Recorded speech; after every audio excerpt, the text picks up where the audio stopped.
Hey everybody, welcome to RedMay 2025, our 9th annual Carnival of Left Thought and Practice. I can hardly believe that we've lasted so long, but here we are.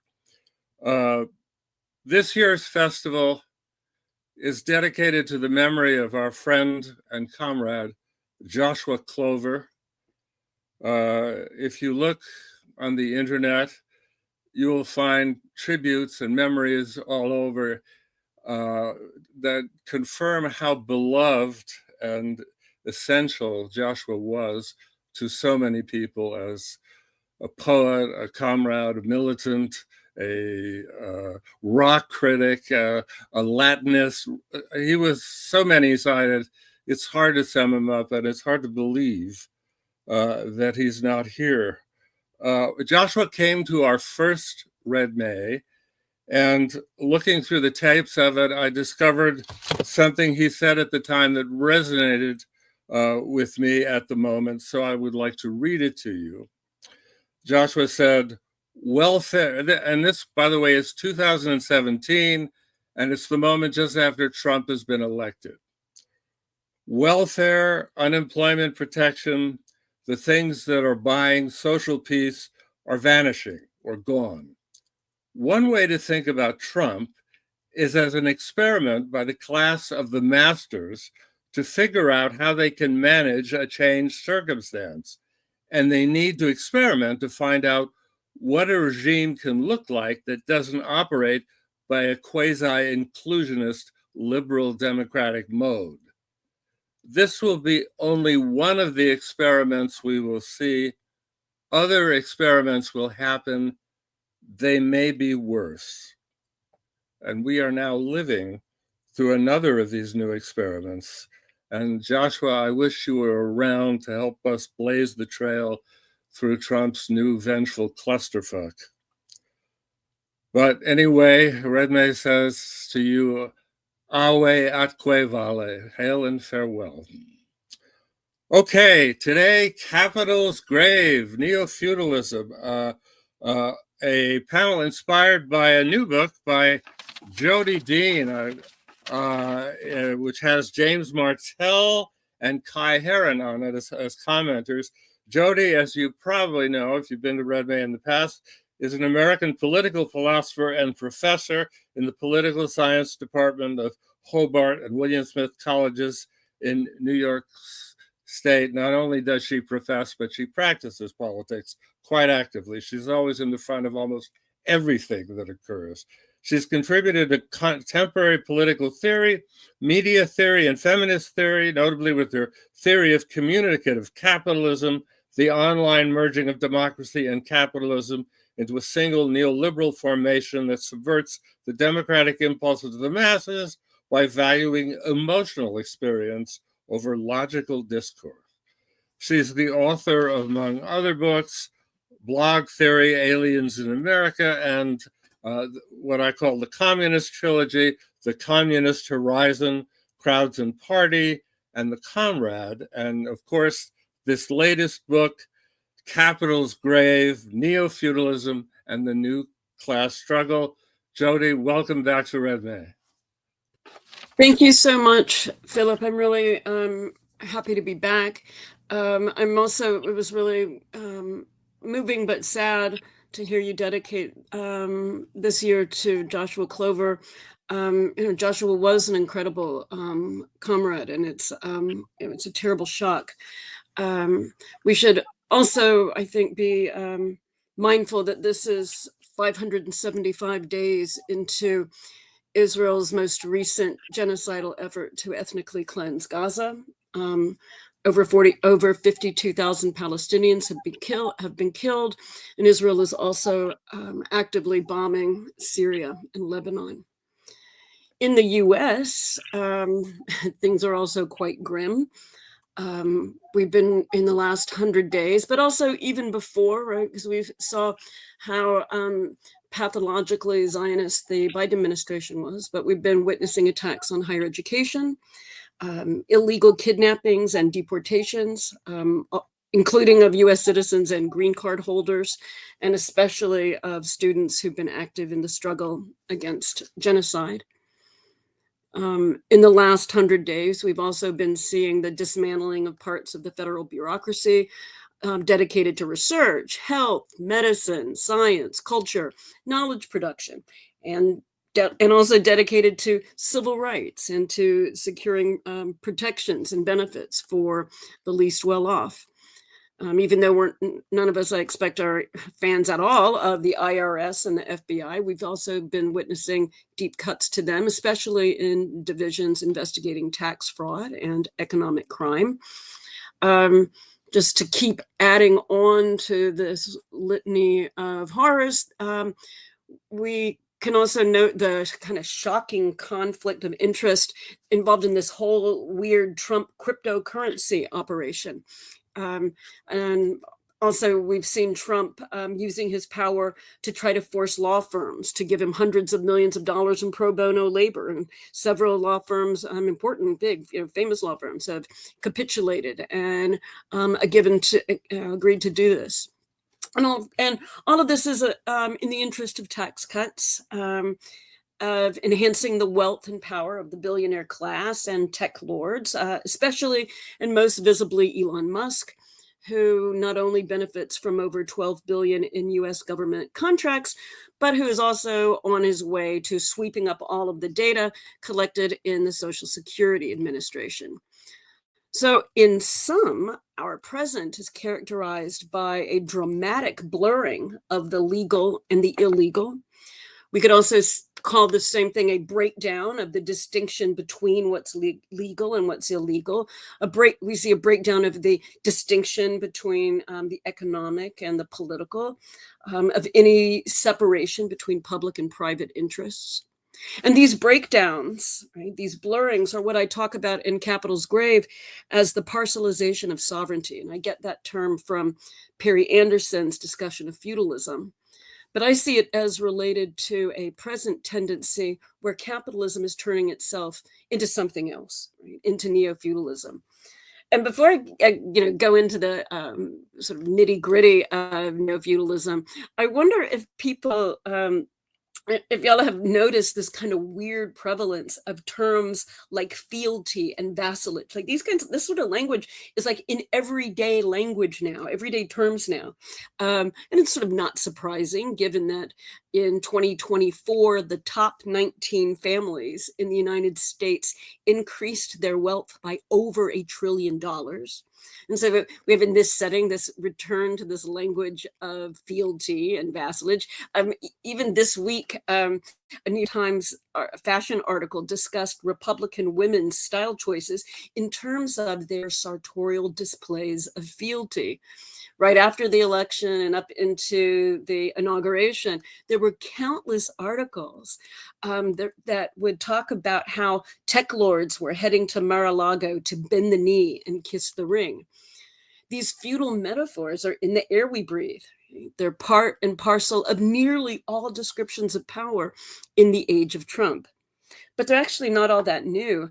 They're speaking in a language that has been prevalent in tech for over a decade, a language of lords and serfs, right? Powerful tech lords and us digital serfs who can't do anything without someone else taking a cut.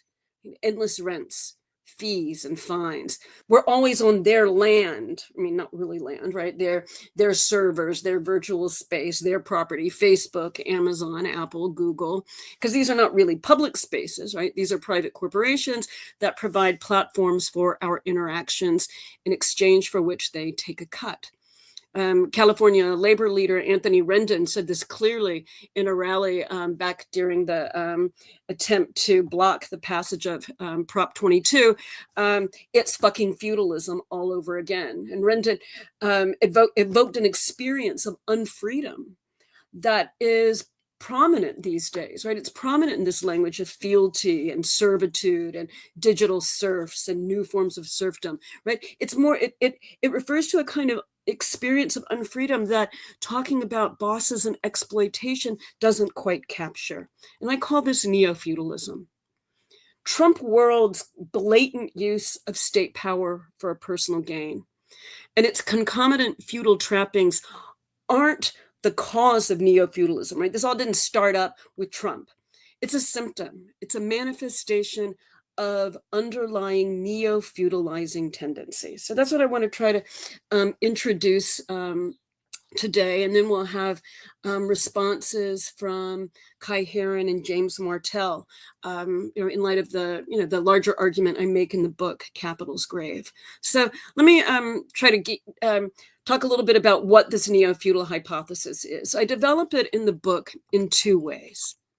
First, as a way of linking political, class, spatial, and psychosocial developments so that we can see them as part of the same phenomenon, right? Namely, as the combined effect of 40 years of neoliberalism. So that's the first way, right? I'm just trying to link, so it's descriptive. I'm linking these four different aspects of the present. And then the second way is a way of designating a tendency within capitalism where capital's own laws of motion come into contradiction with themselves and drive actions that are no longer recognizably capitalist. So let me say a little bit more about each of these two ways I'm developing this neo-feudal hypothesis. First, in light of this, 40 years of neoliberalism, I think about these effects in kind of four buckets. So first, politically, at the level of the state. This is where I'm drawing from Anderson and others to talk about the parcellization of sovereignty, or a shift from sovereignty to suzerainty. And this is where this falling away of the distinction between the economic and the political comes in. And it's also where we start to see a real kind of withering away of the idea of government of laws applicable to all, right? In general, the bourgeois idea of government in the state, as much as it wasn't ever realized, but the fiction or the ideal was that there would be government by laws and that these laws would in some way be applicable to everyone, that feudal privileges would fall by the wayside and we would have some kind of universal rule of law. Now, that was the ideal. Under neo-feudalism, it's not even, it's not an ideal anymore, right? Instead, what we have is a privatization of jurisprudence and a proliferation of individual contracts. This is like liberal legal theorists have been talking about this for a while in terms of these features of the privatization of public law. Some key examples are arbitration agreements. And you can see these arbitration agreements in lots and lots of labor contracts, but you also see them internationally as the conditions under which trade can be, is undertaken. So this first example is just to think about the rise of contracts over a general kind of law. Other examples, in addition to arbitration agreements, are special economic zones or even private security and military contracts. Instead of having kind of public armies or public security, there are widespread private arrangements here, whether or not those are of billionaires or of countries that are no longer relying on their own citizens, but instead on private military. So this is the first, set of political changes that I think about as the parcellization of sovereignty. And you can also think about it in terms of the privatization of public law. The second set of changes are in the terrain of social property relations or new lords and serfs.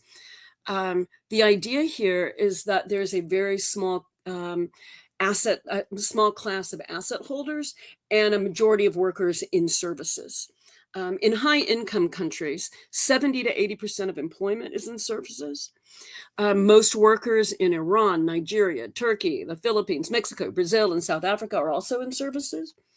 In China, 54.6% of GDP comes from services. And in India, 49.8% of GDP comes from services. So services are a widespread feature of the contemporary economy, and not just in high income countries, but more broadly. So the second set of of developments that I'm thinking about as part of neo-feudalism involves these property relations where you've got a small class of lords and a broad sector of serfs. Third dimension is a kind of spatiality, which I understand as hinterlandization.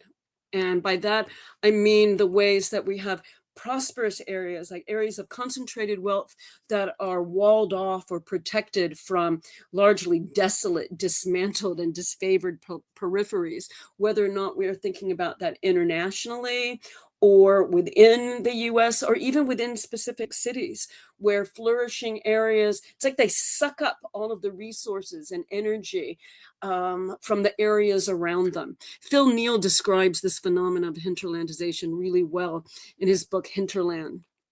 And then the fourth kind of basket of attributes that I associate with neo-feudalism, I think about them affectively and as a kind of the rise of this sort of catastrophic anxiety.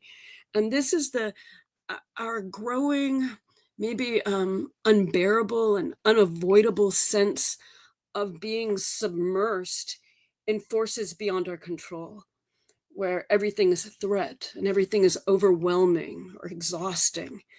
So our affective landscape is one of anxiety, fragmentation, shamelessness, and dependence. Put in Lacanian terms, our setting is characterized by the decline of symbolic efficiency or the fragmentation of the big other, such that there's no third space of a generally accepted meaning or common sense. So the atmosphere then is, in the Lacanian vocabulary, properly psychotic, right? There is the big other or the symbolic is foreclosed. And instead of this third space where some kind of meaning can be generated or accessed, what we have is images that are proliferating everywhere, that are circulating, that kind of try to cover over the absence of this third space of meaning. But they're always kind of they're always fragile, and they're always at risk. And so we feel kind of always fragile and always at risk, never ever to kind of secure ourselves in some kind of place, some kind of symbolic order. So neo-feudalism then I offer as a descriptor that links these elements of the present into a single formation. I also give a more theoretical account of neo-feudalism as a tendency. And so this is what I want to move to now. So we first got this general description of these four aspects, but now I want to move into the kind of more of the logic of neo-feudalism. And the idea is that capital's laws of motion are coming into contradiction with themselves. So I'm arguing that capitalism is bringing itself down, right? Capitalism is coming into contradiction with itself in ways that make it no longer recognizably capitalist, or increasingly hard to recognize as capitalist. Here, my argument differs from those of Yanis Varoufakis and Mackenzie Wark, both of who say capital is dead. That's not my view. My view is that capitalism is in the process of transforming and changing itself. So let me say a little bit more about this. As Ellen Meiksins-Wood argues, capitalist accumulation compels a specific set of behaviors or strategies, namely competition, improvement, and profit. We are in a period of transition where the imperative to accumulate is compelling different strategies, not competition, improvement, and profit, but hoarding, destruction, and rents within a general setting of extra economic coercion, privilege, and dependence. Now, of course, destruction has always accompanied capitalist production. My argument is that it's increasingly a compulsion rather than a side effect. For example, investors raid and dismantle functioning firms. Tech startups demolish entire sectors. Cryptocurrency mining operations consume enormous amounts of energy while making nothing at all. It's like imperialism reflexivized or turned in on itself. So the economy is one of predation, rents, and services. taking, not making, as Brett Christopher says in his analysis of rentier capitalism. Now, I expect more of this is going to come up in the discussion. So I want to end my remarks by highlighting two of the assumptions that guide my account of neofeudalism, and then briefly say what I think the payoff is, or what we gain, and why I think everyone should agree with me and think this is a really great idea. Okay, so first, so these two kind of guiding presuppositions. The first, capitalism is not immortal. It had a beginning and it will have an end, right? Capitalism will have an ending, and its ending can take a long time, right? Already Lenin, over 100 years ago, looked at imperialism as moribund capitalism. So capitalism's death, it can be a long, slow death, and this is what transition is, right? The long movement from one state to another state, the transition to capitalism took centuries. And absent a revolution, transition can really take a very, very long time, right? We don't know how long the transition out of capitalism will take, right? For the longest time, the left thought about it in terms of a revolution and saw it on the horizon. That's not happened. So it's decay, it's death, it's transition into this thing that's worse than capitalism can also take a very long time.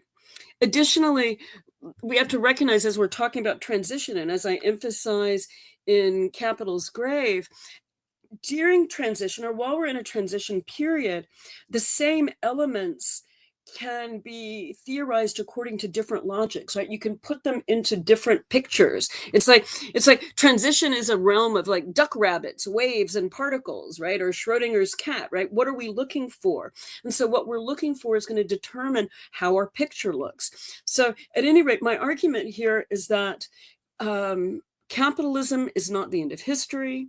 It is not some kind of infinitely adaptable mode of production, but that it can compel logics that are non-capitalist and devolve into something recognizably non-capitalist, and that this devolution or transition can take a long time. Second assumption that's or presupposition of my argument for neofeudalism is that different modes of production can and do coexist. I want to remind everyone of the opening line of Capital. The wealth of societies dominated by the capitalist mode of production appears in the form of an enormous accumulation of commodities. Notice dominated, which implies, right, the wealth of society is dominated by the capitalist mode of production. Dominated implies the coexistence of other modes. I argue that in our time, capitalism is no longer dominant or is losing its dominance. Rentierism, finance, and services are generating an accumulation regime increasingly disconnected from making and dependent on taking and on servicing the takers. Okay, so those are these suppositions. I want to end then by kind of saying very briefly, and I hope we can talk more about this later, very briefly, the payoff. It's been widely noted that class has lost its prior capacity to serve as a political identity, right? Badiou says somewhere that class has become saturated. Other identities, ethnic, racial, gender, religious, national, these have entered to fill in the gap, even as none of them can actually name a politics, right? None of them can tell us what the politics is of someone who speaks under that name. So there's been a lot of argument, particularly on the left, a lot of argument and debate around class and identity politics, but the class side rarely pays sufficient attention to why class has lost its prior power. I mean, there was a time during the kind of period of the new class, right, back in the 70s and 80s, when there was more attention to that. But I think in some ways we've kind of lost that thread for a while, and we are not paying sufficient attention to why class has lost its power, its prior organizing power. It's probably generally accepted that this is an effect of working class defeat, right, of neoliberalism, of the collapse of the Soviet Union, the decline of unions.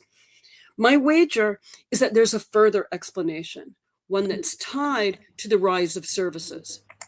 workers, wage laborers. They no longer see their work. They aren't producers, they're servants, servicing the needs of the better off.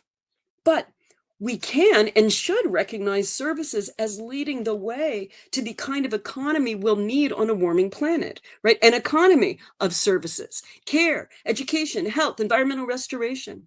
So Capital's Grave makes the case for hailing service workers as the vanguard of this class struggle on a rapidly warming planet. The demand is for universal basic services as the accompaniment to the abolition of private property. So we need to stop pretending that industrial labor is in the same position it was a century ago. We have to stop languishing in some kind of melancholic defeatism. And we have to see service work as the way that communism and economies based on need for the benefit of people on the planet can be possible and realizable, and how we can fight for it. So that's my pitch for the neo-feudal hypothesis and the vanguard role of the service sector. I make the argument in Capital's Grave.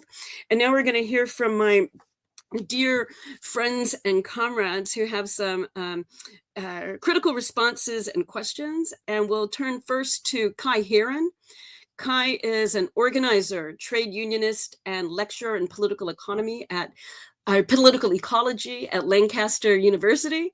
He's a co-author of the forthcoming book, Radical Abundance, How to Win a Green and Democratic Future, which is going to be published later this year by Pluto. I'm also really happy to have Kai here because we have worked on a couple of articles that we published together under the general heading of climate Leninism. So we'll turn it over to you, Kai. And thanks so much for giving up your evening to join us. Yeah, the time zone is wild. So hi, everybody. Thank you so much. It's an honor to be here, partly to discuss Jodi's book, Capital's Grave, because it's a wonderful book. But it also marks the first time that I've spoken at a RedMay panel.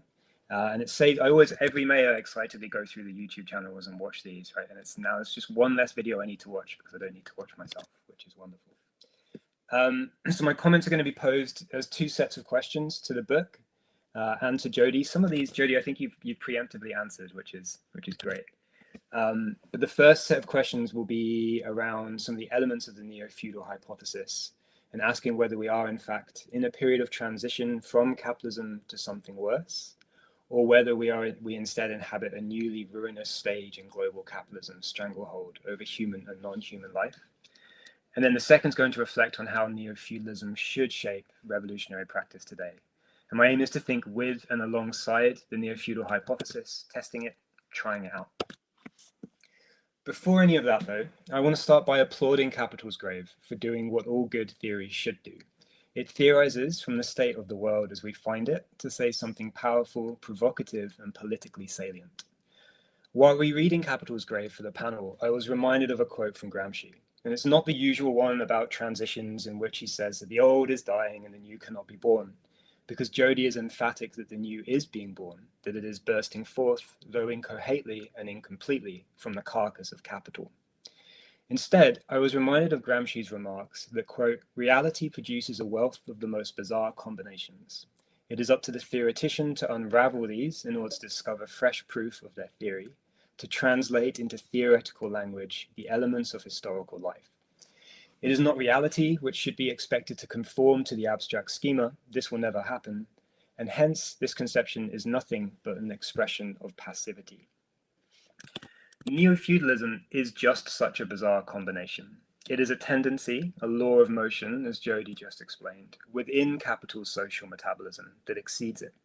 It is the end of capitalism, not because workers have won, but because in many respects they have lost, defeated by the combined forces of imperial aggression, a constantly mutating international division of labor, and capital's sheer political and economic might. But it's also the end of capitalism because of capital's weaknesses, its proclivity, we might say, to self-sabotage, its imminent self-undermining tendencies. If the neo-feudal hypothesis is correct, then capital created a world in its image before buckling under the weight of its own contradictions, becoming something other, becoming neo-feudal. Nothing like the feudalisms in the plural of old, nothing like capitalism, something new, something strange, a bizarre combination, as Gramsci put it. But I was also reminded of this passage because it encapsulates the way Jodi theorizes in the book. Following Mackenzie Walk's lead, Jodi poses the question of whether capitalism might be dead or dying. She doesn't approach the emergent historical tendencies with an abstract scheme of capital's laws of motion. She doesn't try to force the existing world to conform to a theory. Each new social development, each new procedure of rental extraction, plunder, and destruction isn't made to fit into accepted Marxist wisdoms about how capital functions. Instead, they're probed for signs of the emergent. Capital's grave then considers what new monstrosities might be waiting for us over the horizon, what inklings of new modes of production might exist in the here and now.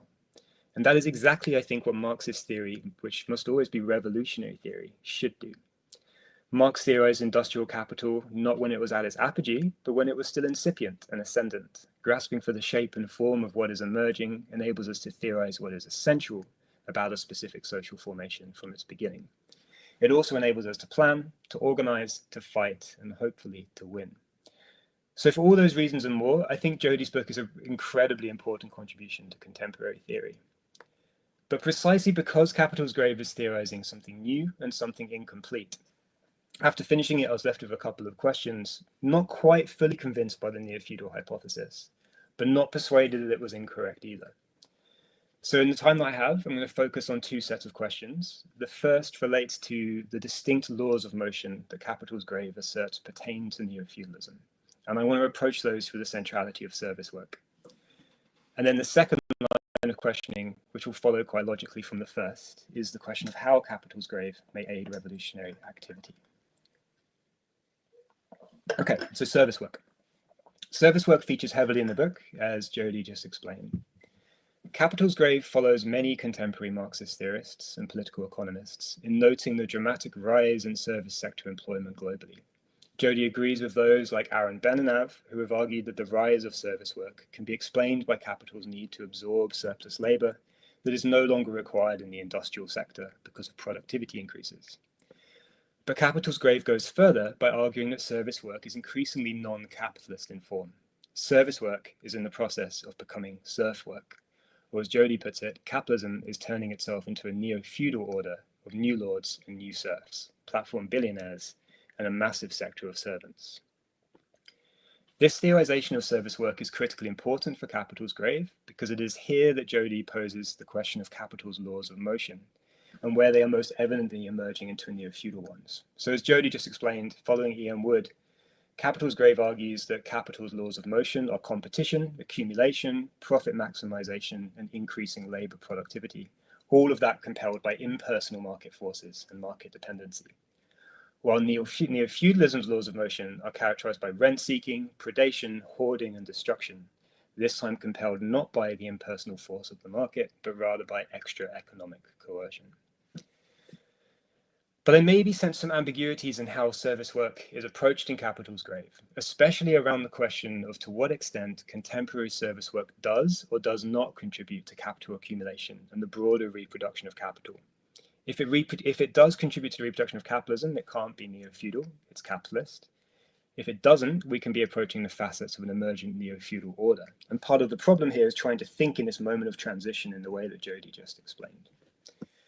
But in the book's conclusion, Jodi writes, capitalism's reliance on services is contributing to its becoming neo-feudal, precisely because care and reproduction can't be fully technologized, precisely because technological development results in an ever larger sector of servants, precisely because caring for people comes up against real limits with respect to efficiency.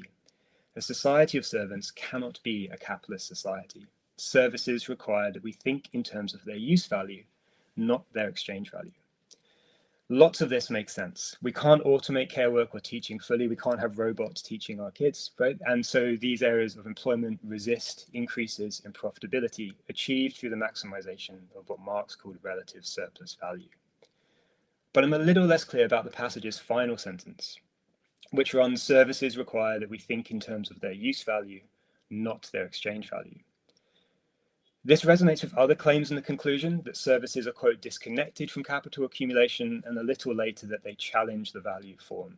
And these passages then cleave use value from exchange value asserting that service work has the former, but that it increasingly lacks the latter.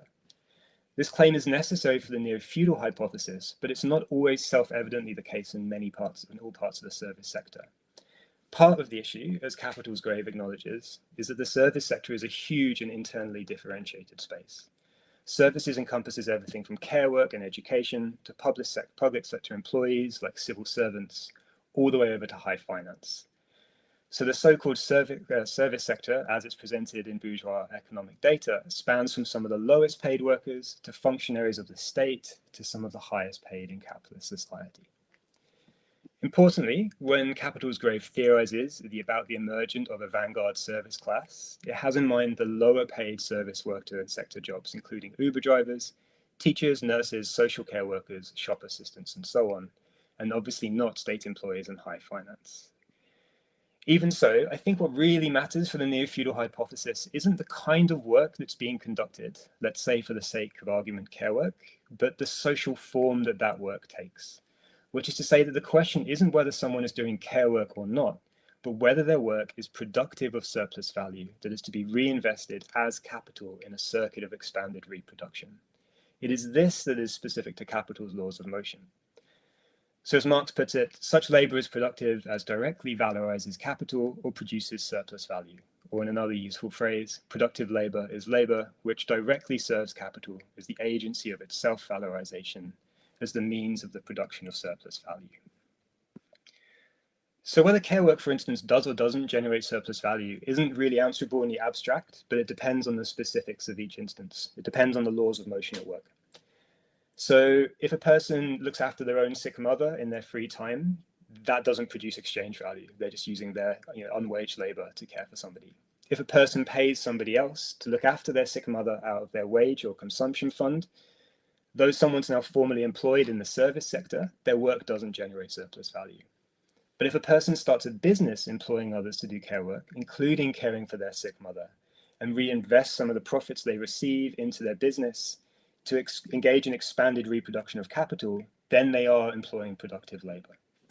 So in every case, we have the same content, the same concrete labor is being done, but a different form, different laws of motion. So that leads to the conclusion that whether or not work is productive in the sense of contributing to the expanded reproduction of capital is decisive for whether it can be considered capitalist labor or otherwise. Bourgeois economic data doesn't disaggregate for whether work is productive or unproductive, but I think for the neo-feudal hypothesis to hold, it would need to be demonstrated that an increasing number of workers are involved not just in the service sector in an expansive sense, but first, that an increasing number of workers are engaged in distinctly unproductive forms of service work, and indeed in other kinds of work perhaps that is also unproductive from the perspective of capital.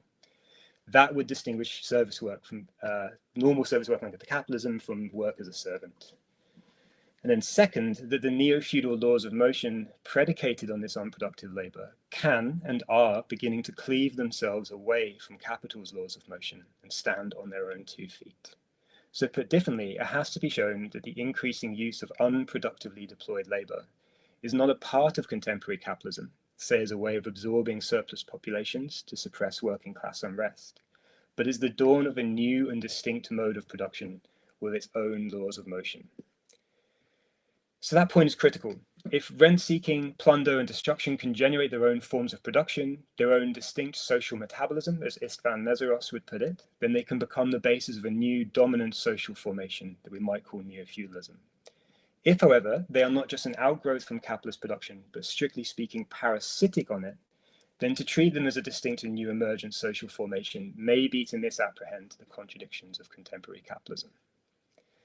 The question Capital's Grave poses then is whether capitalistically unproductive labor and rent-seeking organizations of labor like Uber and similar platforms are not only becoming more common, but becoming determining of our collective reproduction today in the same way as the production of commodities was or is determining under capitalism. As the book's wonderful chapter on transitions argues persuasively, and as Jodi's just reiterated, capitalist and neo-feudal laws of motion can coexist and interpenetrate. But I want us to consider whether neo-feudal laws of motion are in fact beginning to oust capitals, to borrow a phrase from Preobrazhensky. Right, okay. So those comments are all precursors to 3 questions, and then I'm going to pivot and think about revolution, and that'll be the end of my part. So first, the book's conclusion makes a brief but important mention of the difference between productive and unproductive labor. It said that the coexistence of capitalist and neo-feudal laws of motion point to the ways that the same labor process may follow different laws of motion. Service labor may be reproductive, but not productive, more likely remunerated out of consumption funds than consumed as part of production. So that's what I've been contending is essential to consider, not only in services, but across the whole range of social activity. So I think the question becomes whether consumption funds are, generally speaking, the product of capitalist or neo-feudal laws of motion. So I want to think together today about whether the distinction between productive and unproductive labor, rather than necessarily just service work as such, is an important thing to consider when we try to deepen our understanding of how neo-feudalism might be emerging. Second, a fine-grained analysis of how transition may be occurring is one of Capital's greatest strengths. And I was especially taken with the book's use of Harrisonian to think about variegated and uneven temporalities of Capital's formal subsumption of pre-capitalist social systems, and how a similar formal subsumption may be occurring in the transition towards neo-feudalism. But I wonder how that kind of analysis sits alongside the book's notion of the social manner, which, as I understand it, is extrapolated from Panzieri, Tronti, and Negri's concept of the social factory.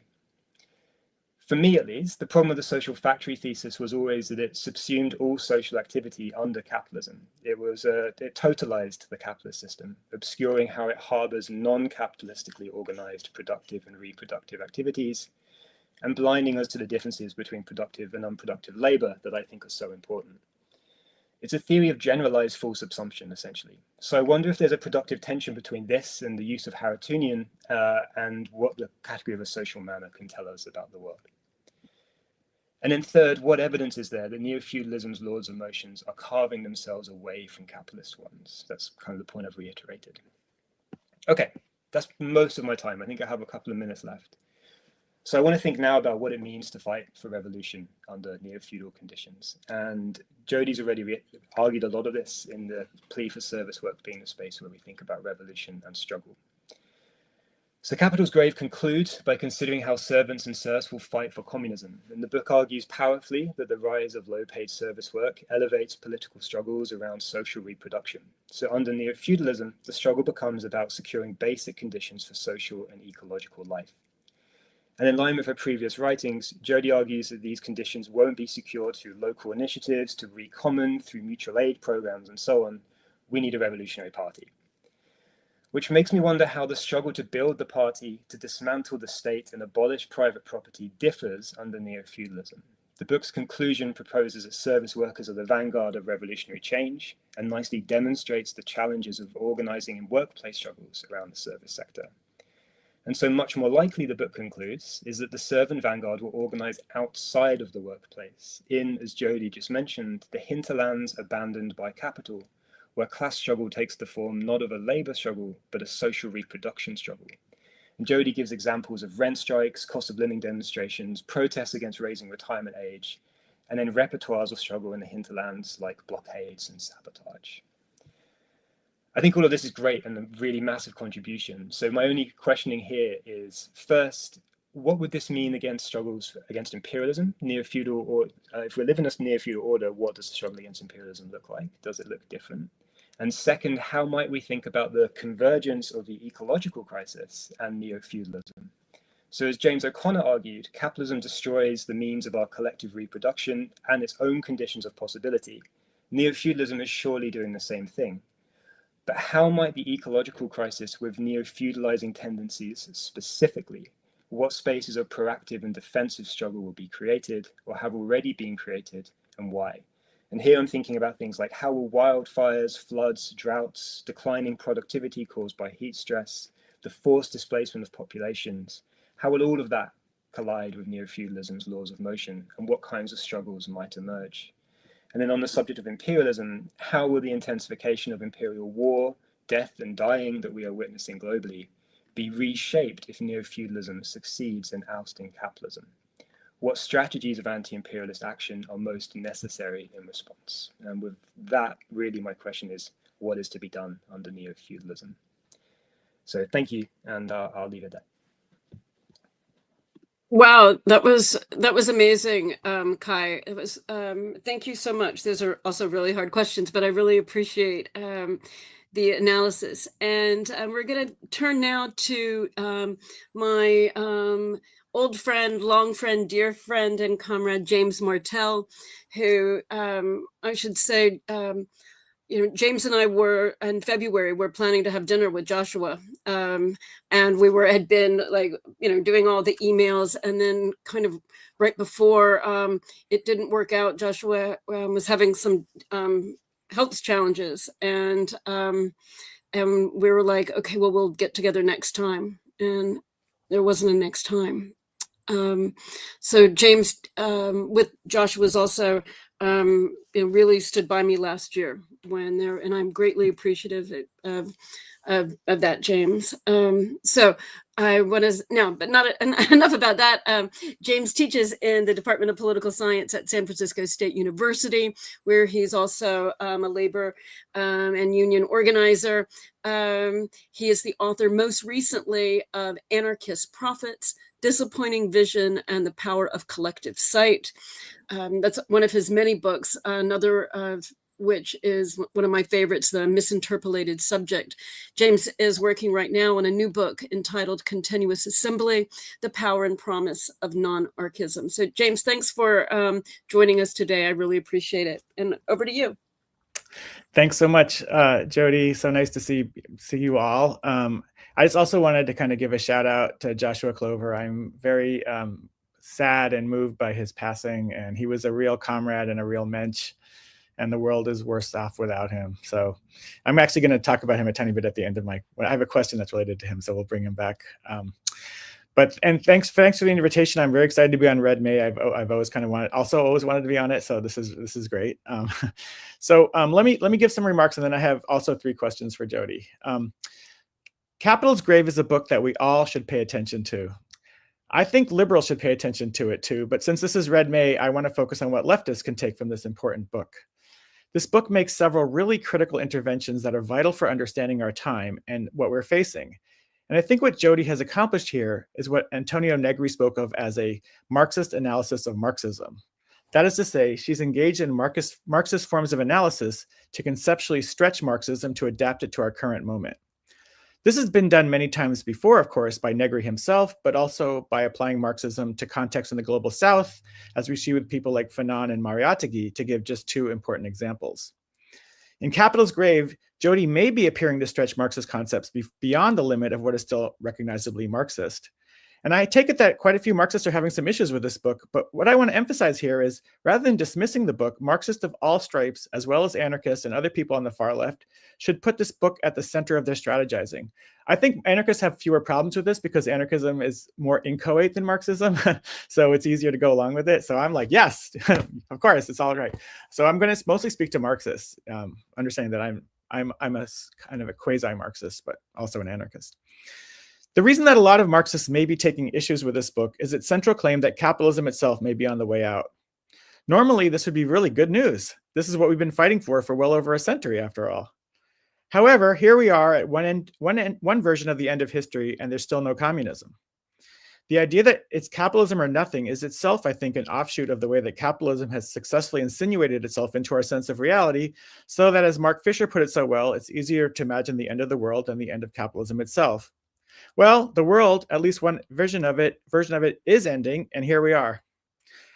I think that what Jodi shows us is not the limits of Marxism, but as with Negri, Fanon, Mariátegui, and so forth, how capacious and adaptive Marxist analysis can and must be.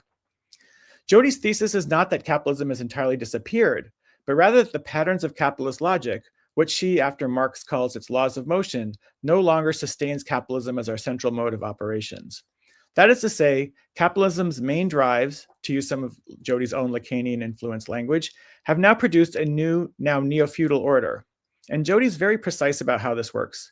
Quoting Ellen Meiksins Wood, she says that the capitalist laws of motion include, quote, the imperatives of competition and profit maximization, a compulsion to reinvest surpluses, and systematic and relentless need to improve labor productivity and develop the forces of production, unquote. Jodi shows how competition can lead to conquest, not just monopoly. Reinvestment of surplus can lead to hoarding, and the need to improve labor productivity can lead to the deindustrialization and the shift to a service-based economy. This is what Jodi means when she says that capitalism is digging its own grave.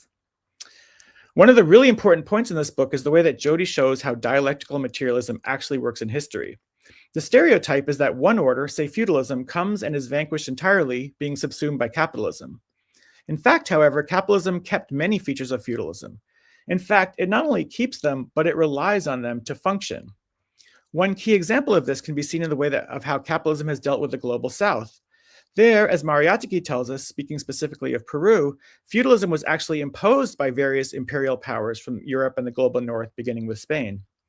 Feudal structures of extraction were, and in many cases remain, the norm throughout the period of capitalist rule. And even in the context of the global North, however, Jodi shows how many feudal structures remain intact and central to the functioning of capitalism itself. As she puts it, quote, "Formal subsumption is the bringing of old forms under new logics," unquote. Some of the main drives of capitalism, rent-seeking, predation, expropriation, are extrinsic to capitalism itself.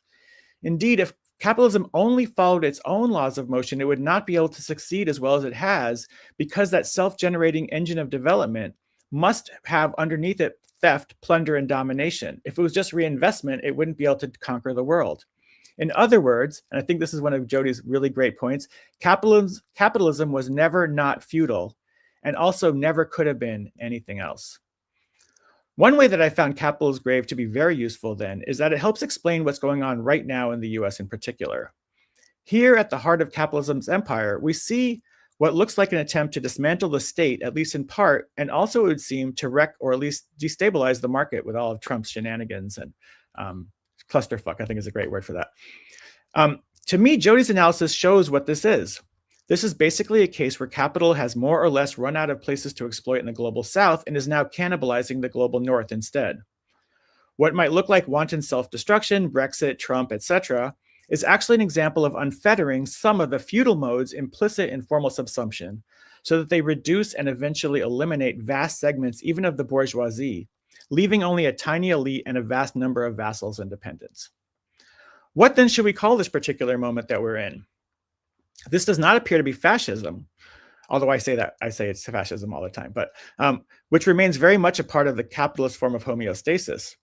You could call fascism welfare state for white people, a partial use of the state to temper capitalist accumulation to stave off precisely leftist insurrection. That's not what's going on right now, although there are plenty of fascists like Steve Bannon who would like nothing more than to do that. It also does not appear to be just another version of liberalism. Neoliberalism, in retrospect, could be seen as itself being a transitional form from capitalism to something else, something worse. It makes sense to me to think that this moment is a type of neofeudalism, which is dispensing with social welfare altogether and substituting for that a form of radical dependency, where vassals are only sustained and nurtured by their personal ties to their superiors, a form of affiliation that's very much in keeping with Trump's way of doing business, as well as Putin's, Xi's, Erdogan's, Modi's, and so forth. One of the reasons that this book produces alarms for many Marxists is the idea that capitalism needs to be completed, taking that term from Harry Hartunian, in order to allow for communism. If capitalism never fully takes over, then maybe we could never have communism after all. But to think in this way is to engage in a kind of teleological logic that dispenses with a central aspect of Marxist theory as a whole. Dialectics do not work by eliminating one character, but only by changing it as it gets swept up into a new one. For this reason, capitalism itself will not entirely disappear, and obviously that's not good news. It too will become part of the model of formal subsumption and be redeployed for the use of the neo-feudal elite, just as feudal elements will also remain transformed in and by this new context. Jodi is very clear that neo-feudalism is not the same as feudalism. Indeed, neo-feudalism is in effect a worst of both worlds situation, and in fact adds a few features of its own that makes it quite a bit worse than either of its predecessors. From feudalism itself, it gets what Jodi calls extra economic forms of coercion. Under capitalism, these forms are often presented by the state, but as with feudalism itself, they can come from all sorts of private and limited micropowers. It also adopts some of feudalism's own laws of motion, and keep in mind that feudalism never went away entirely, so it's not a matter of reviving long-dead practices, but only of bringing these ongoing practices into greater and new prominence. As Jodi puts it, neo-feudalism engages in taking, not making. It also retains many of the features of an ongoing capitalism as well, the ongoing presence of the market mechanism being one key example. But the market works differently under conditions of neo-feudalism. One way to understand this is by thinking of the various and entirely false sense of freedom that you get in each mode of production. In feudalism itself, a peasant or a serf pretty much knows they aren't free, but they are suspended in webs of obligation that may offer some benefits. Under conditions of capitalism, those benefits were removed, but the worker was told that she was free because she was paid a wage. She gets to choose her own housing and provide for herself and for her family. This so-called freedom is actually a form of a new and deeper level of subjection. And this is one example of how a feudal element can not only remain operative under capitalism, but actually intensify. Then there's neo-feudalism. Jodi's reading of Uber in the book is a perfect illustration of what this new form of so-called freedom entails. The Uber driver, unlike the worker in a factory, is even freer in the sense that she has no boss and does not get paid a wage. Furthermore, she actually is herself a possessor of capital, in this case, her car. The Uber driver, and Uber has spent millions of dollars to ensure that this remains the case, is not an employee. She is a self-employed entrepreneur who controls her own time, her own life, and even her own capital. Why is it then that being an Uber driver sucks? It's because the so-called freedom is even less free than the supposedly free market.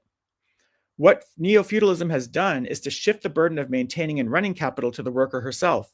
She is thus doubly unfree, fully responsible for the wear and tear of her mode of production, even as she is immiserated by the expropriation of the value that this produces. This whole process reminds me of an earlier time when neo-imperialism, that is to say the mode that is predominated with the rise of the United States, realized that it did not have to fully control the countries that it dominated as previous empires like the British had done. It could transfer all of the hassles and costs of rule to those countries themselves and instead take from it what it wished with the collusion of a local elite. Like neo-imperialism, neo-feudalism saves the boss a lot of money and hassle. That is all borne now by the worker who's no better off, in fact worse off, for having access to the means of production. In this way, Wallerstein's world systems theory has come home to roost in the global north. And this, I think, is an example that neo-feudalism's origins may be much earlier than the 70s. Maybe the rise of the US empire was already setting that up. For those of you who are getting depressed about what seems like a very bleak outlook, Jodi has an answer for that too. She argues that there's something inherently subversive about the service economy. And here, maybe some element of the old feudal economy remains to potentially redeem and uproot neo-feudalism. Care for human bodies and needs has always been a kind of afterthought in capitalism. It's unfortunate from a capitalist perspective that human beings have to eat and sleep and go to the bathroom. It's also unfortunate that they need some kind of life beyond work. Capital's solution has been to give them as little of these things as possible, just enough to eat, horrible living quarters, limited bathroom breaks, if any, and virtually no free time or time to sleep. Under neo-feudalist conditions, we are approaching the early days of capitalism with Dickensian living conditions becoming more of a norm. Just check out conditions in an Amazon distribution center if you want to see how bad things have gotten. But human needs do not go away, and even the ultra-rich have bodies and needs, although I know they're trying to do away with those things by freezing their heads when they die and drinking soylent instead of food and all that. So care cannot be entirely eliminated from the world, and as long as care and service is being provided, this is something that resists both formal and real forms of subsumption.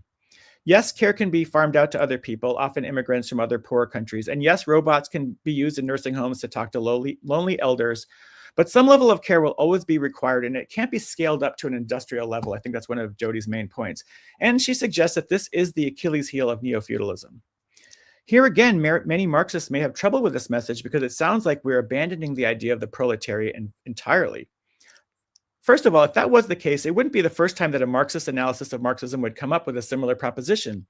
Fanon notes that in the global south, the urban proletariat are a kind of elite vis-a-vis the masses of peasants and lumpen proletariat that are denied even their minor levels of privilege, making the proletariat a reactionary instead of a revolutionary class in those contexts. But in this case, in Jodi's case, we can still talk of the proletariat in our own time if we conceptually stretch the concept. We can no longer say that the proletariat is the one who does not own the means of production. Anyone with a massage table, a car, an extra apartment, etc., can be formally said to be some kind of capitalist. So it's not that, but rather the fact of not being in control of one's own productive life, of being dependent on another for patronage and support that renders us proletariat. And indeed, here too, I think Capital's grave helps us to make sense of the current situation. As Jodi points out, a huge part of resistance today is coming from the service industry, organizing labor at Amazon distribution centers, the teacher strike in the red states in 2018 and 2019, the fight for higher wages in the fast food business. These all suggest what Jodi is calling for is already happening. Maybe we should start to say service workers of the world unite. In my own work, I like to speak of Archism as the name for the phenomenon that we've been suffering under for the last 500 years. Archism is a system of unprecedented hierarchy involving slavery, genocide, white supremacy, and of course, capitalism. Speaking of Archism is helpful, I think, because it allows us to understand how seemingly critical pieces of the world order, such as the state, could actually disappear without a fundamental shift in power dynamics. Up to now, however, I've assumed that capitalism itself was a central aspect of Archism, the one piece of it that can't change. But after reading this book, I've been convinced by Jodi's analysis that even this piece could be dispensed with potentially. Not entirely, but at least as the dominant mode. What is key, what is at the heart of this system is not any one mechanism, but rather the fact of absolute power and exploitation itself. To me, this is the critical Marxist insight that can be held onto and transferred as we shift from one kind of domination to another. There will always be, at least for a long time, some form of capitalism, but if we hold on it too tenaciously to the past, we will not be able to see the present or the future. What is wonderful about Marxism is that it allows a theory that was cooked up in the 19th century in Western Europe to be applied to contexts all over the world and across a span of centuries. It makes sense to me that such a dynamic system will never rest and never stop changing, so our job is to keep an eye on that change, and I think that Capital's Grave helps us do just that. So let me ask Jodi 3 questions, just like I did. My first question is about the party. And one thing that Jodi and I have never agreed on is the role and the nature of the party. And I don't want to rehash that exactly. But given the enormous changes that have taken place, does it make sense that the party remains at the end of this book the last remnant of a prior age? Jodi says that as the symbolic economy founders, we need one little other, let's say, to keep the left from foundering completely into the parcellized bits that neofeudalism produces. But shouldn't the party itself radically adapt to radically different times? Should it not change into a different kind of form that suits a struggle oriented around service and care? If the party remains more or less as it was, does it not risk falling into the same form of unseeing that Capital's Grave ascribes to some of the left more generally? Another way of saying this or asking this is, if the party holds on to a symbolic order that no longer exists, does it risk becoming a relic of the past rather than an avatar of the future? And my second question is actually kind of in the same mode as what Kai was saying, which is really interesting questions about the nature of capitalism and neofeudalism. It says, does it have to be one or the other? Can capitalism, neofeudalism, and feudalism just coexist in some sense? Does dialectical theory require us to pick a winner? And will there always be a winner, and why? Or can they all just sort of be there together and they can all be horrible together? And then my final question is, I'd love to hear you say more about what you think revolution would look like in a neo-feudal age, which is also something Kai was talking about. Can or should we draw from revolution, perhaps, revolutions from the feudal order, like the German peasant revolt and the many jacqueries that you found across feudal Europe? And here I'm thinking, and I don't want to force you to get into a fight with our wonderful passed away colleague Joshua Clover, but I was thinking of riot, strike, riot, and maybe is it time for riots anyway? Because if we're neo-feudalists versus feudalists, maybe he was right. So I'm just interested in what you think about that. And thank you so much for your wonderful book.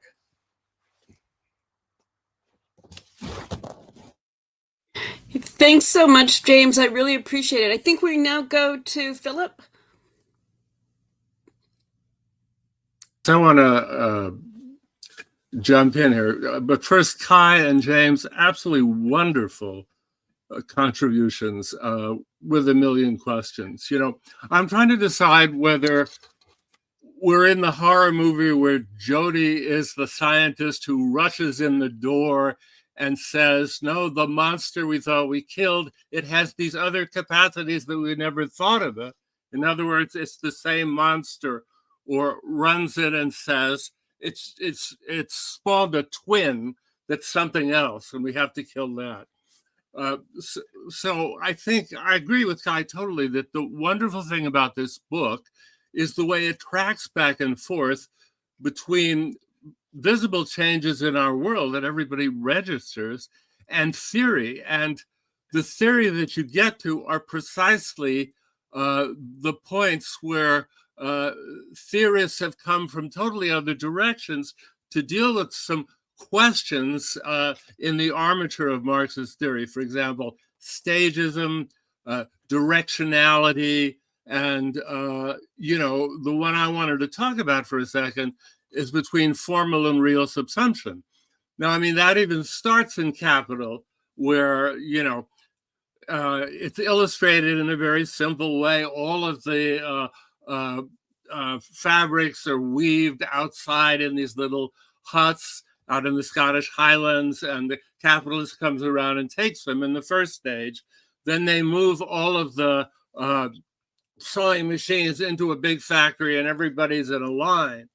And then in the third point, a machine is created that does all of that work and turns all the people into an appendage. The idea being that directionality is to take everything outside of the factory and put it in on the floor, where you suddenly have this grand accumulation of people who discover one another and become this agent that essentially overthrows capitalism. Well, as Jodi points out, that didn't happen. And more important, what we discover is there's no hurry to go for the stage from formal subsumption to real subsumption, when you can put out your in one stage to a contractor who you hand a number and a date to, and you basically say, I don't know anything about it. I don't know the conditions in which it's produced. I don't know if the people are being submitted to slavery, or the environments are being totally polluted. That seems to work out better for capital all around. So we now have a situation where we have to revise the theories to some degree to accommodate that. And I would suggest that the thing that we've realized about this monster is it has many more ways to accumulate than we even understand from the first formulation. And the question we have to ask and deal with is, what are the laws of motion of capitalism? What are the things that literally cannot be erased or changed without us ending in a different mode of production? And I think Jodi at some point even suggests that how value is accumulated may not form part of that particular essential moment. The more essential thing is expanded reproduction and accumulation. The fact that whatever was gained and made is thrown immediately back in production. That's why the same act in feudalism or in capitalism can physically look the same, can be part of a whole different cycle. So if you think of the algorithm at the bottom of capitalism as MCM prime, or M and then something in between and M prime, where it could be C, or it could be, as Marx puts out, means of production. He can put various elements between the M and the M prime. And he can also say that the capitalist is always trying to eliminate those intermediate steps and go directly from M to M prime, which of course causes a crisis in his original vision. So that to me is the question that we're kind of asking as we look at all of these new modes. We keep finding that capital, which should die when it does certain things, doesn't automatically die. And then you have people like Lisa Atkins and Martin Koenig, who suggest that instead of thinking of capital as a kind of elastic thing where you keep stretching the accumulation the way value is created to the point where it'll bounce back and have a crisis, maybe capital is plastic, that you can keep bricolaging and adding these new elements to it, and it keeps going on forever until we find a way to find the agent to overthrow it or organize. So I'll put that all in terms of a question. How do we know, essentially, we do see these new neo-feudal elements, but I think James put this, how do we know that they're not essentially kind of variants of capitalism at the moment? How will we know we're out of it? until we get to a point where there's no expanded reproduction. Before that, aren't we still in capitalism, no matter how the particular value is created or sought? That would be my question. And I'll just leave it there because I think Kai and James asked wonderful questions which are worth answering.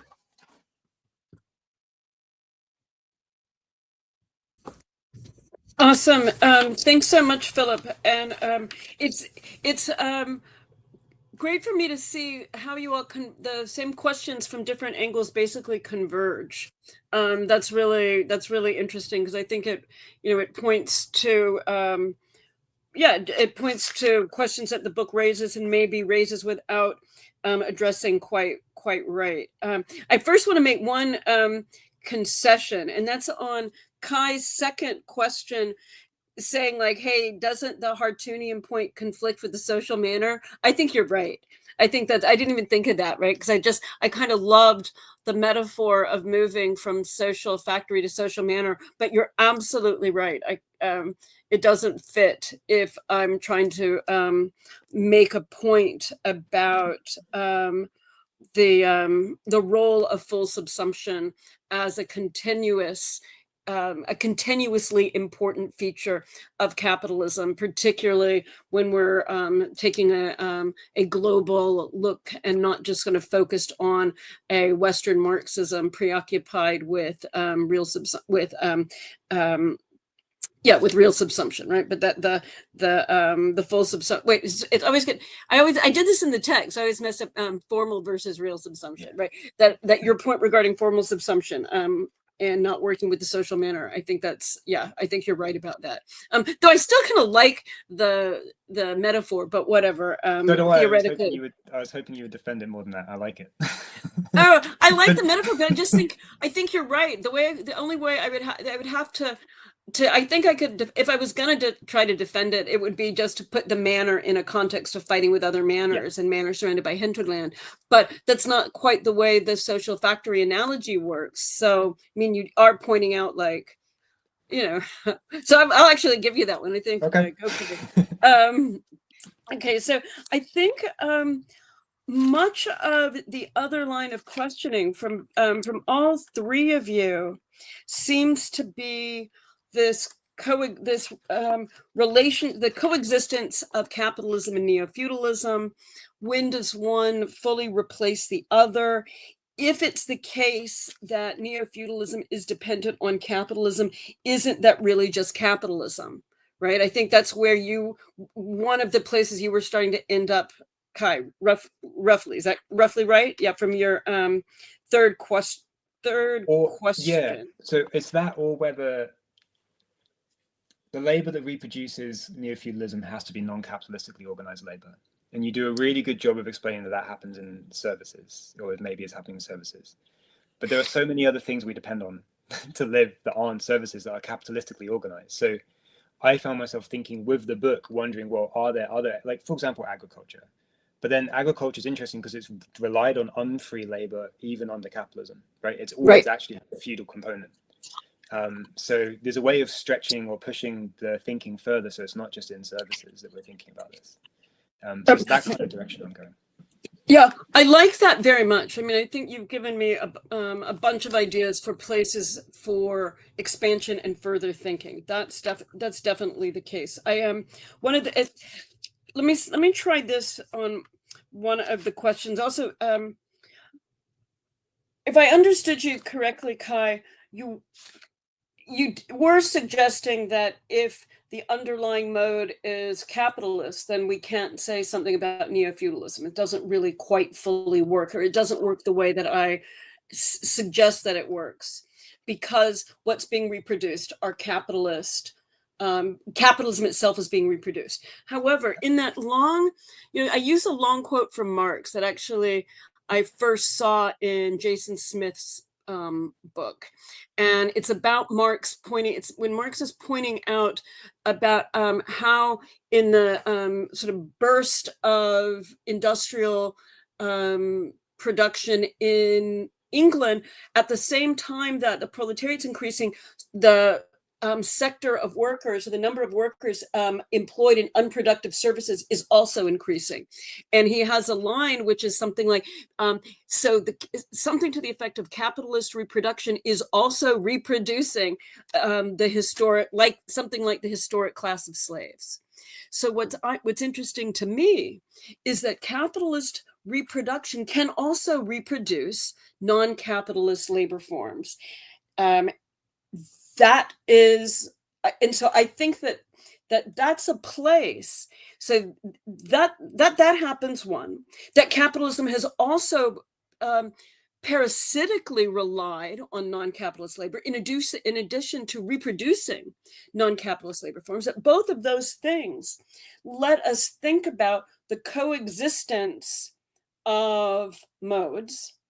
And if that's the case, I don't think that we have to I don't think that it's exactly the right question right now. Is it the case that if to be neo-feudalism, capitalism has to go away entirely? Or like James is implying, does it become another layer? Right? Or like you were mentioning just now with agriculture and forms of unfree labor in agriculture, that instead of older modes going away, we have different layers.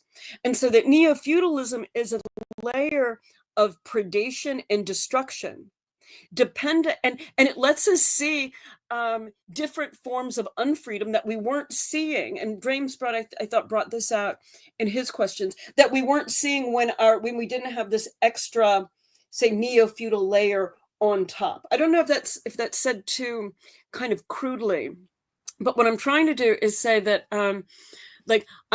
I think it's important for this neo-feudal hypothesis not to claim that capitalism is dead. That strikes me as inaccurate. But I think that the idea that capitalism is not it's not doing what capitalist theory said it was going to do, or like Marxist capitalist theory, it's not doing what it was doing in the kind of heyday of the social welfare state. Neoliberalism was trying to get capitalism to be something much more sort of market-oriented and liberalized, but it's not that anymore. There's a different set of actions, but it doesn't mean that it goes away. It means it's in decline in a different way.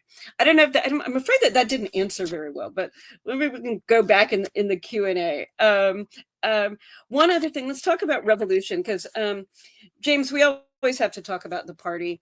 And what I want to say is that the party is not an old form, ill-adapted to the present, that in fact, the story of the 20th century is really not a story of successful proletarian revolution as much as it is a story of peasant rebellions and national liberation struggles, often in combination with an industrial workforce and a proletariat. And the party was very well suited for these, in part because it can scale. It goes from a local to an international level. And that's exactly what we need right now. And that perhaps because of the declining position of the industrial workforce in the so-called global north, and the sort of reflexivization of imperialism that we see in neo-feudalism, we're in a better place for building an international anti-imperialism and using a party form to do that. I just don't see how other kinds of political action can scale, right? Like even if you have oh, here, look, our occupation is exchanging selfies with the one in Gaza.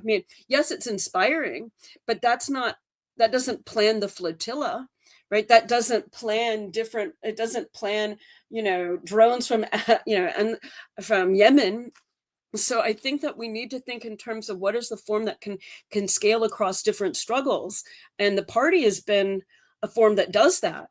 I just don't see anyone having offered something other than that, right? There just doesn't seem to be anything other than the party that can operate at the necessary scale. And I think so the struggle against imperialism is absolutely necessary for the struggle on a warming planet. That's going to be the only way we've got any way of the majority of us to have lives that are not just completely desperate is where the anti-imperialist struggle is at the center of climate politics, and climate at the center of that. So I don't know, did that at least address somewhat some of the points that y'all were no, making? it's a great point. I mean, I guess my real question is, does the party have to change with the times? Like, it has to take like a different form than it has taken, which would make sense in some ways. And what would that new form be, I guess? And I was also thinking about the other conversation you were just having about whether the distinction between formal and real subsumption actually like it actually needs to be rethought a little bit, like, because nothing is ever really subsumed, right? Like things stick around, you know, that's what Philip was saying. So when you say it's real, it's real versus formal, you assume that like something is gone now once it's been really subsumed.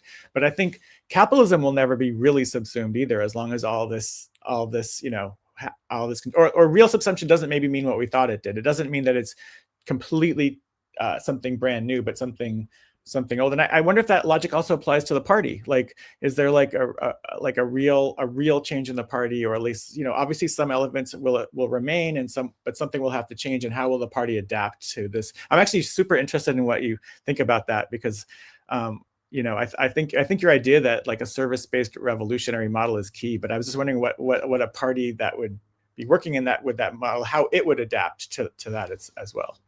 So the book I co-edited with Charisse Burden-Stelly, Organize, Fight, Win, the writings of Black communist women, has a number of really great pieces from, you know, the first half of the 20th century, from Black women in and around the party organizing domestic workers. And what's so important about this is they're not organized. They have to go out to like the street corners where the women who are they're like day laborers trying to get jobs in households, right? So it's not like old school union factory organizing, because the people are all spread out.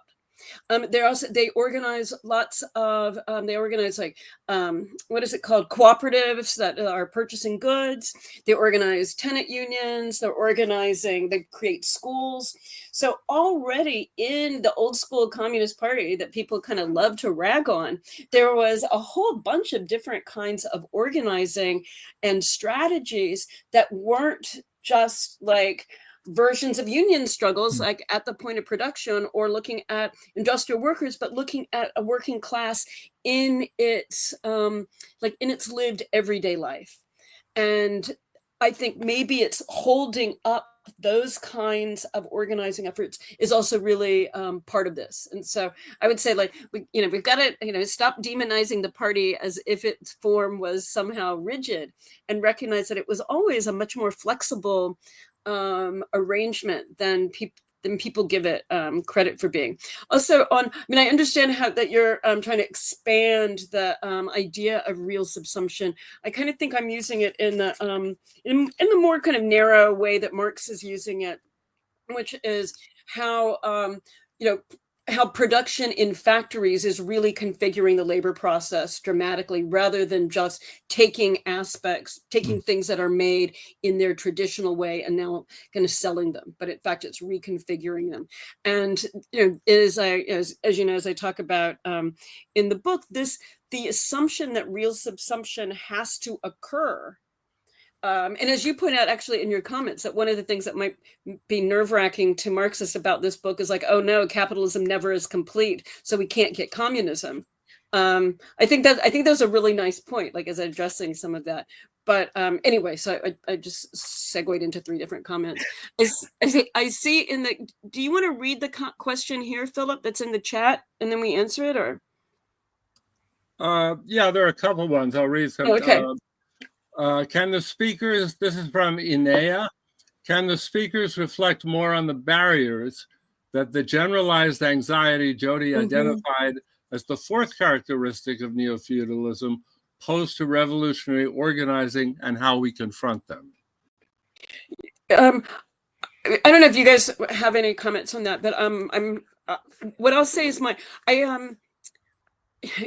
the party's like this amazing solution to all possible problems, right? That's the but rather than being kind of flip or self-deprecating about it, here's the thing. One of the ways under our kind of current conditions of declining symbolic efficiency, generalized psychosis, and pervasive catastrophic anxiety is that we end up finding ourselves needing communities where we speak the same language. Communities like this one, like RedMay, where we have a similar enough vocabulary, similar enough calling reference points that we can actually have a conversation and not feel constantly at a loss, constantly at risk. So one of the aspects of the kind of parcellization of the symbolic is I don't know, the small, like psychics or socio-psychic fortresses that we need just for being able to speak and think. So in some ways, the party is a, if not a solution to generalized anxiety, a way that we cope with it. And, our kind of, friends and comrades in the, in communization theory, generally will want to talk about what historic party rather than the formal party. And even that kind of party, right? The party understood in this much looser, broader sense of, the community of people on the same side, right? That provides at least some way of grappling with the generalized anxiety that we face. But it also, and I think, Ina's question, points to this. I mean, it also then points to limits to it, right? I mean, it's not universalizable. That's one of the things that we come up against. But I actually think that the characteristic of neofeudalism is division all the way down in a fight. And we don't have, we're not in a setting where a message that's going to be immediately universalizable is plausible, because we don't even speak a language that makes it plausible. It could be that, like Kai was pointing to, the basically the fires and the ecological crisis, and I think one of the questions is, will the crisis create conditions of commonality, right? Will survivability create a point for common alliance, or is it going to be no? It's going to continue to intensify the divisions. All evidence right now says it's going to continue to intensify the divisions, the fortress mentality. So that means we have to strengthen our side, even if that means sort of a kind of slow and steady expansion of our borders to try to bring more people in. But I don't think it's like something like you just get the right message out and everybody's anxiety falls away, right? That's also part of the struggle. I have two things if I can, if that's all right. I'm bringing up the party again because why not? We should do this. But one of the things, James, your question made me think about, reminded me of when I was reading the book. We get to the end and was about the struggle comes out of the hinterlands, right? And what late Joshua Clover would have called circulation struggles, actually, right? But the difference there with Jodi is that you need the party. So I was like, aha, that's where the party goes. The party goes to the hinterlands. And then we have a kind of Maoist organization of the party where it's like the hinterlands surround the metropole, because traditionally parties were metropolitan, urban. So maybe one thing it made me think was, okay, under neo-feudal conditions, the party needs to go to hinterlands, and that's where that struggle, that's a major difference. So, just in terms of actually organizing, not conceptually, that's a major difference and a challenge, but very exciting and interesting to think about. The anxiety thing, anxiety can be awful, and a paralyzing condition, but like in the Lacanian psychoanalysis, anxiety exists to tell you the truth of a situation. It's not just a feeling, right? It's you hit on the real and on the essential, which means anxiety in a strange way is also productive. So I would like to pivot that around a bit and say this actually, I cannot imagine it being a revolution where people weren't anxious about it's going to be there, right? So I think there's something quite already universalizing. If anxiety is produced by neofeudalism as a general sense, then in a way that's a step forward as well as a step backwards. I would say one thing about the party, which is sometimes people get too nuts and bolts about organizing or thinking about it, instead of asking the important general question, which is, when does the party become an instrument for collective thought, actual thought, And when does it become an instrument to stop thought?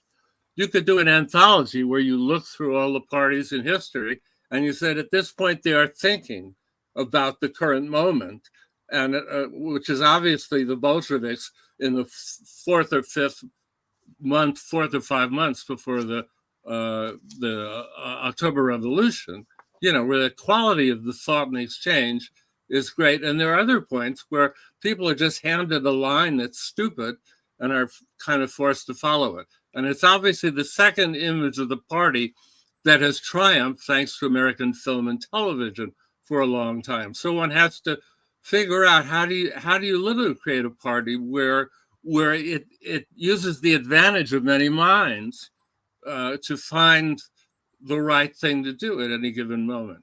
I'm going to read. Can I say one thing first, Philip? Can I say one thing? Can I say one thing quickly too? I was just going to talk about this idea of anxiety too, because I think Kai hit it right on the head. Like, anxiety is actually a good thing. And I think if I was going to make one change from your book, Jodi, if I was going to rewrite it, it would be that we've been neo-feudal for a long time. And I think the anxiety is, and to use this in Lacanian terms, that's what's really going on. And we all kind of have known it for a long time, but we haven't wanted to admit it. Now it's becoming too obvious to not acknowledge it. So I think actually we're coming to a place where anxiety is going to become productive instead of paralyzing. And that's a good thing. And I want to write a book someday called Shitty Liberals, because we're just amongst ourselves lefties right now. I think it's increasingly impossible to, I think the anxiety is really mostly among liberals, and especially among people who say they're leftists but are secretly liberals. I think that stance is going to be increasingly impossible to hold as things become more clarified. And I think this is I actually want your thesis to be correct. Because I think we're going to be stuck with shitty liberals forever if we just have capitalism as we've understood it. But I think with this new way of understanding it, they can't do that anymore, because they're going to end up being vassals. They are vassals, but they're going to end up being even worse vassals. So they're going to lose their privilege. It reminds me of Winston Churchill. He says, I think I might have said this to you already, Jodi, once before. He says, he was talking about how the appeasement of Hitler by Chamberlain. He said, you had a choice between dishonor and war. You chose dishonor, and now you shall have war. That's what all the shitty liberals are like right now. They're picking dishonor. They're going to get fucked over anyway. So might as well fight, And I think this is a great time for organizing in communism. Yeah. Okay, quickly. Alan asks, where can you buy Jodi's book? Elliott Bay Book Company, and you should go there and buy it right away. It's a great book. Next question. There it is. And a wonderful design on the cover, by the way. Let's see.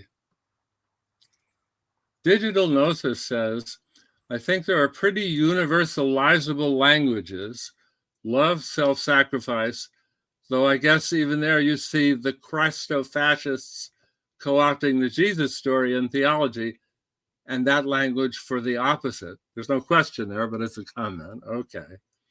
I'm going through these very quickly to see if we can get one more. Can you explain a little more how you see revolution playing out? This is from Reagan. How can we get from where we are now to be closer to the Marxist utopia? I don't like those last two phrases as a description, but I know what you're talking about, so we'll deal with it. Jodi? Okay. I have to say, I have to resort to some of the old-fashioned Marxist language of here as like, we don't have crystal balls. We can't predict exactly what the future is going to bring. Lenin is the best on, when is a revolution? A revolution is when the working class or the lower class won't go on anymore, and the ruling class can't go on anymore. And you've got to have both. It's only then that a revolution can triumph. The working class won't go on, the upper class can't go on. And how do we get our communist utopia? It's going to be hard work, right? It's going to be hard work, discipline, cooperation, and not quick fixes. I mean, those aren't super happy answers, but I think they put us back into a world where what our tasks are right now are figuring out our analysis in the present, figuring out how are we going to organize in the present, and all the questions that, you know, Kai, James, and Philip are rightly pushing us to consider. Like, all of them also add up to questions of, like, so how do you sustain a struggle if we still are dependent on commodities and wages, which is true, right? No one said that like as sort of abruptly or meanly to me, but that's part's true. The majority of us have to buy things that we need to sustain ourselves. So we've got a level of dependence on markets that, in fact, the peasant revolutions didn't have, because they had their own means of subsistence. We're going to have problems of means of subsistence. That's a real thing.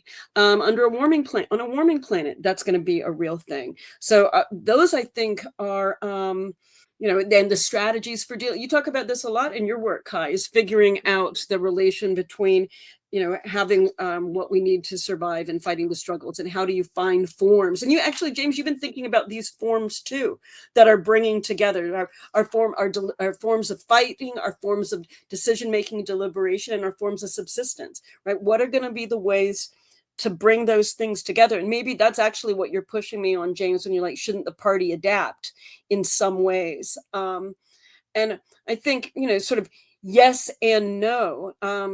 You know, is this, instead of the party being one thing, I mean, instead of the party being all three of these things, maybe you need three intertwined sets of sort of processes and activities, and you don't expect the party to do all of them. You also don't expect your mutual aid to do all of them. It doesn't, that you have a party doesn't mean you don't need mutual aid, and so on.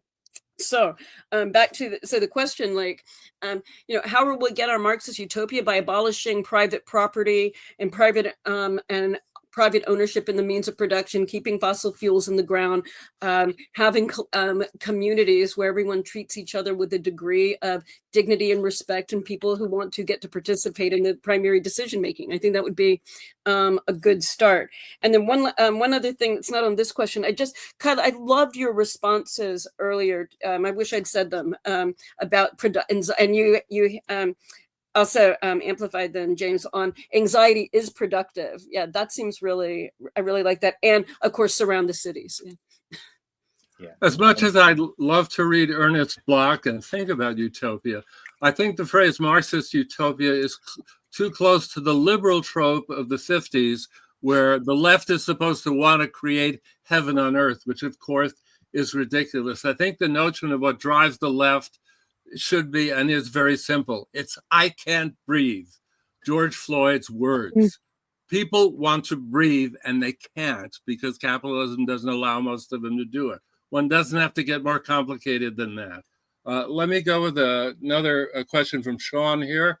Not our Sean, who's works on RedMay, but another Sean. Jodi was talking about non-party based organization, and efforts aren't able to offer scalable actions like the flotilla or Yemeni drone strikes. Are these actually examples that leftist parties did or organized? The drone strikes and the flotilla, I guess that. I mean, the drone strikes, yeah, I mean, Yemen is Ansar Allah is a socialist military organization.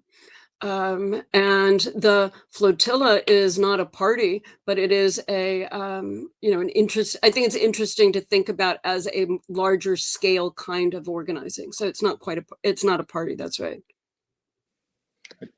I guess. Yes, Ty?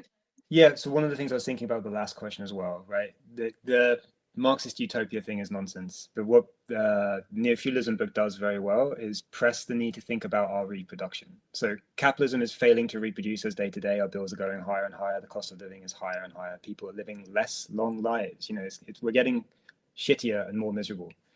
And Neofeudalism isn't going to fix that problem.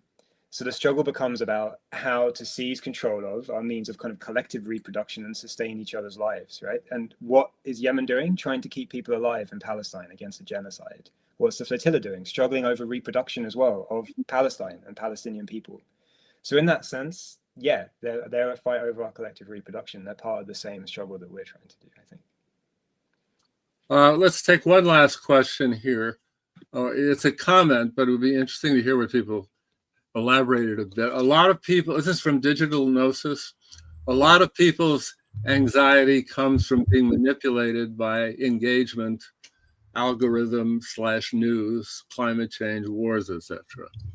The role of the media in creating catastrophic anxiety. I guess that's a large subject, but it'd be interesting to hear if anybody has a comment on that. I have a couple of things. One, going to try to remain in keeping with Kai and James' emphasis on the productive anxiety. Sure, the images of burning Palestinian tents, and dead Palestinian children, and demolished cities that have been going through our feeds, for over 500 days, create incredible amounts of catastrophism, fear, anxiety, and despair. But without them, we wouldn't have a sense of the reality of the world and a willingness to to fight to change it.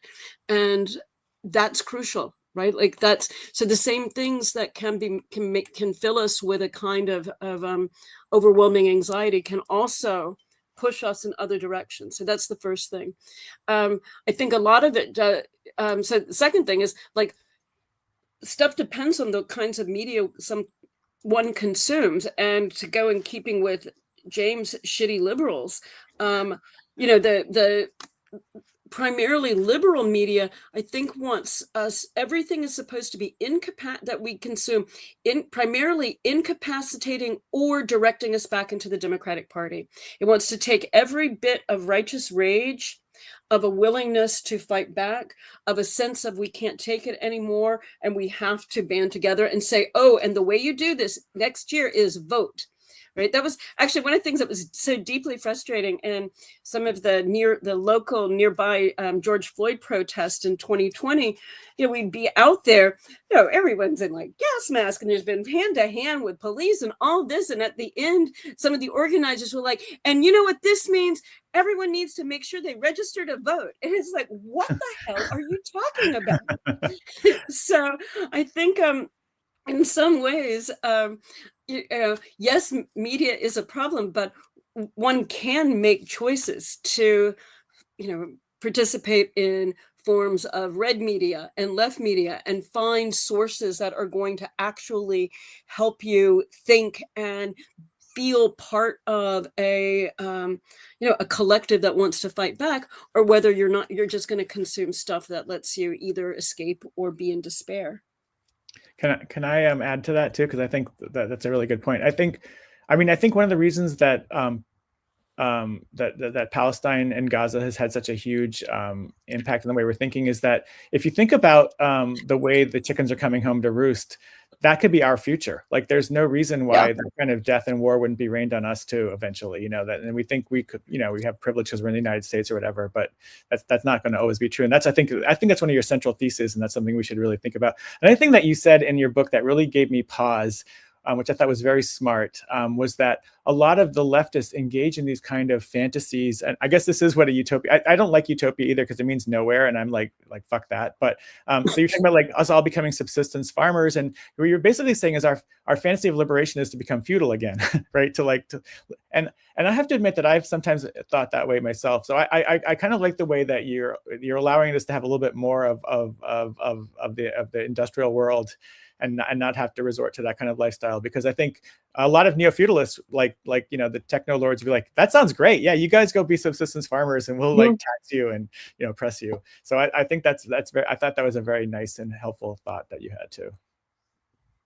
Yes, the hinterlandization chapter is quite good. Well, I could enjoy talking with these people for another few hours, but alas, we do have to get off. I do want to say that if you like what we do and want us to do our 10th anniversary RedMay next year, where we're trying to gather money for it, go to redmayseattle.org. You can donate there, or go to our Patreon. We do not accept money from governments or foundations. So we're somewhat immune to anything except being kidnapped by the Trump Gestapo and so forth. But in terms of cutting off our funds, there aren't any to cut off. And I don't think we have a lot of billionaire donors. So please be generous, reach into your pockets, and look at our schedule. We are, God, I don't even know what's up next, but it's on the website. We do have a wonderful move. Well, no, that's local. We have someone just posted in the chat, we love RedMay, blah, blah, blah. So, okay. Well, I will say goodbye now and beg you to go online and promise to be more informed about what we're showing next, what's local and what's going to be filmed online. So hopefully we'll see you later. And thank you, Jodi. Thank you, Kai.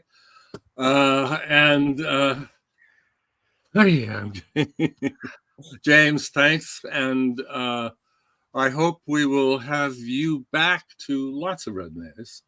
And Jodi, good luck on your tour, reading the wonderful book, which I feel a certain proprietorship for, because I remember the panel we had 3 years ago with Jason Reed or something. I'm sure Jason would organize something in Maine if you wanted to go up there and read there and have him again. I think it would be great. Thanks, everybody, and have a good day. The weather's great in Seattle. I hope it is where you are. Bye-bye. Bye. Thank you. Bye. Thank you.